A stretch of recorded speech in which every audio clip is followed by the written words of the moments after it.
Hello everyone, আসসালামু আলাইকুম। যে যেখান থেকে দেখছেন সবাই কেমন আছেন? আলহামদুলিল্লাহ আমিও ভালো আছি। সকালবেলা নাস্তার জন্য আজকে আমি একটা পিঠা তৈরি করে নিচ্ছি। এখানে আমি অফ ক্যামেরাতে করে নিয়েছিলাম। আমি ভুলেই গিয়েছিলাম যে আমার ভিডিও করতে হবে। যাই হোক, তারপরেও আমি মুখে বলে দিচ্ছি। আমি এখানে বেসন, চালের গুঁড়া আর আটা নিয়েছিলাম, হালকা কুসুম গরম পানি, একটু লবণ। কোনো ডিম ইউজ করিনি। ৩ টা প্রসেস একসাথে করে কিছুক্ষণ রেখে দিয়েছিলাম।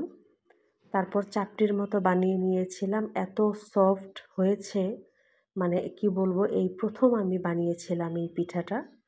আর খুবই মজা হয়েছে। আপনারা বাসায় ট্রাই করে দেখবেন। আর যদি কেউ করে থাকেন তাহলে তো জানেনই।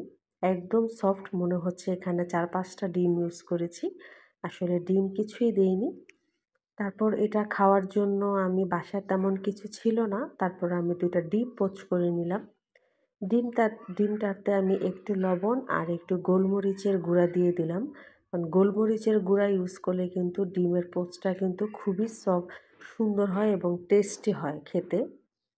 আমরা বাসায় ২ জন মানুষ, তো ২ টা ডিম পোচ করে নিয়ে নিলাম আমি। আর সাগর কলা ছিল, এই তো। আর কলা দিয়ে এই পিঠাটা কিন্তু খেতে খুবই মজা লেগেছে। সাথে ছিল ডিম। তো এই ছিল আমার আজকের সকালের নাস্তা। কেমন হয়েছে অবশ্যই কমেন্টস করে জানাতে ভুলবেন না। সবাইকে অসংখ্য ধন্যবাদ। আল্লাহ হাফেজ।